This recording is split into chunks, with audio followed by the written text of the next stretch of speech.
Hello, you beautiful nerds. So, yet another Marvel Disney Plus show has wrapped up. You know the one I'm talking about. It's the one with Thor's brother. He's adopted. This was a really weird one. This conversation is gonna get really spoilery, so if you haven't seen Loki and you don't want to know anything, just come back after you've seen it. But if you ain't scared of no spoilers, let's get fucked up and talk about Loki. That's me. Before we get started, go ahead and leave a like. I know, asking you to like the video isn't gonna make you do it. I know this because I almost never like any videos. But if you remember, try to click it before you go. Anyway, this series takes place... This show is set during... Well, damn. Yeah, it's kind of hard to say where and when this show takes place because they do a lot of messing around with space and time. And I'm not going to get into the weeds about the implications of previous Marvel movies and if this means that Steve Rogers created a Nexus event, because even the showrunner doesn't have all the answers. But I do want to talk about the story this season, at least as much as I understand. What I know for sure, after Loki stole the Tesseract in Avengers Endgame, a multi-dimensional judicial system known as the Time Variant Authority apprehended Loki and charged him for offenses against the sacred timeline. I know some of these words. Basically, time and space travel without putting things back to normal is a big no-no. And we find out that's why the Avengers didn't get into trouble when they had their little time travel romp in 2019. I do like that they closed that particular plot hole. It wasn't even a plot hole, really. It's just that establishing that time travel is possible in this universe raises the question, who decides what is ethically out of bounds when it comes to time travel? And who's gonna tell the fucking Avengers that they can't do it again? And the answer to both questions is... the TVA. The show starts right after Loki escapes the Avengers, but then he's immediately apprehended by TVA officers. Before he's sentenced to MCU's version of hell, a TVA agent named Mobius recruits Loki so he can help him catch the most dangerous variant the TVA has ever faced. Loki, but it's a different Loki. The story of this series was interesting because thematically it's spinning a lot of plates. First off, it calls into question the role of bureaucracy in the modern world. We ask these established entities to control our lives because life does need a measure of control. But what if the way they control things is immoral or unethical? And how do you stop a system when they're the ones who decide what's immoral and unethical? That's sort of the basis of Lady Loki's and ultimately all of our heroes' motivation for shutting the TVA down. Even in the finale, when Loki and Sylvie have the choice of tearing the TVA apart or running it themselves, they're conflicted. And for good reason. I mean, this dude is basically asking a black teenager if they want to be chief of police or burn the station to the ground. And honestly, I don't know which one I would choose either. But that motivation is all predicated off the idea that people should have the right to choose their own fate. The TVA aren't just time travel cops. They protect the sacred timeline, which is basically all of the MCU movies we've been watching. So if anyone goes off script from Kevin Feige's plan, the sacred timeline plan, you get zapped to hell land. If Loki wants to act out of character and be a good guy, he or she or alligator shouldn't be sent to hell for it. Then again, if him not being sent to hell starts a multi-dimensional war that I can't even comprehend, maybe the TVA should exist. I did like the moment where Mobius asked Renslayer to help him build something better, because he knows that the TVA has to be around, but they just have to change their methods because they're taking away people's free will on an insane level. It'll be interesting to see the TVA's involvement in future movies, because I'm pretty sure they're gonna have to work with the Avengers to clean this mess up. I guess I should say that I watched this whole series pretty much in one sitting, so that might have made my viewing experience different than yours, but I'm glad I did that way because I feel like watching this week to week would have been frustrating as fuck. Was it? Was it frustrating as fuck? I loved the comedy in this one. Some of the jokes in other Marvel movies are, lack of a better word, annoying, but the comedy in Loki was dry and pretty clever for the most part. Please sign to verify this is everything you've ever said. This is absurd. Sign this too.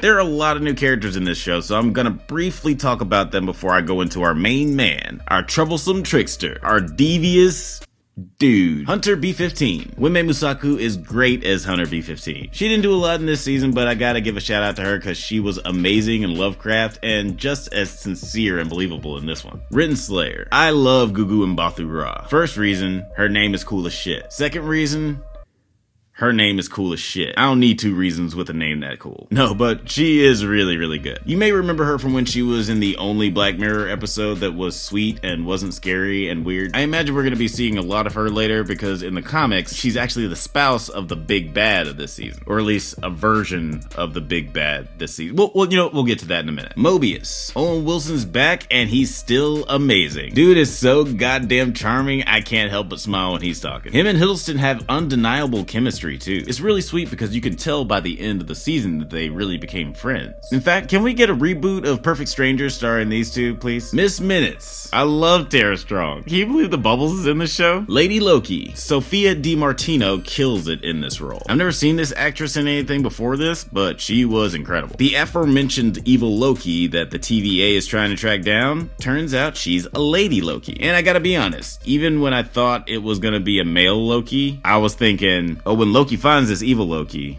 those two Lokis are gonna fuck. I mean, he's a narcissistic, immortal, curious pleasure hound. Of course he's gonna wanna fuck himself. Come on.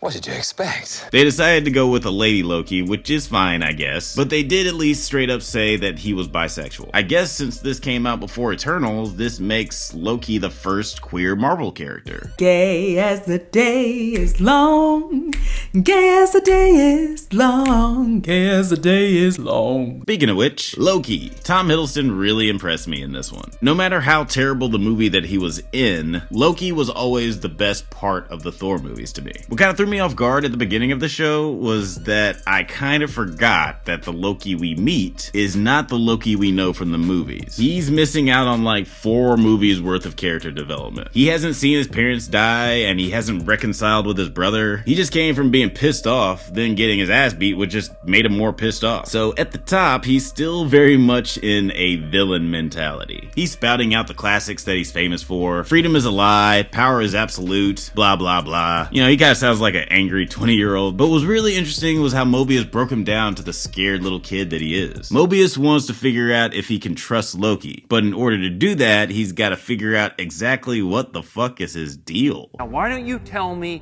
do you enjoy hurting people? I don't believe you. Do you enjoy killing? I'll kill you. What, like you did your mother? Don't be talking about my mama! One of the reasons I was kind of averse to the idea of this show was because I loved Loki's arc so much in the films. It was just so complete. After this scene in Ragnarok, I was like, oh, Loki is definitely gonna die in the next one. And when he died, it was satisfying. Not because I like murder, but because it was the natural progression of that character. Or at least that version of him. He has a similar, albeit accelerated character arc in this series, but now he has to truly grapple with what it means to change. Not just pretend until he gets the upper hand, but truly change into a less selfish person. It is faster than it is in the movies, but it doesn't like happen immediately. It's not like he watches a clip of the not so greatest hits of his life and he becomes a changed man. He's still a dick for like 3 more episodes. His arc is just fantastic in this season, and it all comes to a head in the finale. So after finding out that the timekeepers were fake, Sylvie and Loki travel to the Citadel at the end of time so they can find whoever created the TVA and kill them. Man, nothing good ever happens at a Citadel. But much to their surprise, they don't find a wizard or an alien or a sorcerer. It's just Tick from Lovecraft Country, looking like he just smoked a big old bag of weed. I mean, look at my man, he's chill as fuck. He who remains at the end of time tells Sylvie and Loki that if they kill him, versions of him from an infinite number of dimensions will wage a multi-dimensional war hitherto unheard of. This scene was great because it had everything I love about this show all in the course of a few minutes. Huge stakes, dope fighting, people acting the shit out of each other. Maybe he's lying. Maybe he's not. The cost of getting this wrong is too great. Fine. Do it! Kill me! Acting! What about acting? Acting! That was fake! And it's taking place in the most sci-fi setting ever. It's also sweet because you can tell that all Loki really cares about in this moment is making sure that Sylvie is okay and that she doesn't regret what she's about to do. I've felt what you feel. All I know is I don't want to hurt you. I just want you to be okay. He understands her pain because this is exactly how mad he was in the Avengers movie. He loves her so much and you can see it on his face. I mean, he is such a narcissist. I'm kidding, sorta. Now, I don't know much about this character from the comics, so I don't fully know how much this is gonna suck for the would-be Avengers, but the implications of a multi-dimensional super genius is low-key terrifying. Look, I didn't even mean to do that. I kinda hate myself now. I've been reading a lot of Invincible lately, and without spoiling anything for that comic, he reminds me a lot of the villain Angstrom Levy, another multi-dimensional super genius, who ironically reminds me of Rick Sanchez. And this head writer used to write for Rick and Morty. Sorry, I went down a rabbit hole. I'm ranting. The point I'm trying to make is that Angstrom Levy is the stuff of nightmares, and this guy is probably gonna be the scariest thing we've ever seen in the MCU. I mean, that ending was definitely giving me Planet of the Apes vibes. And considering the effects of this show are gonna reverberate through at least 3 of Marvel's next movies, I think the best and the worst is yet to come. On my tits. What?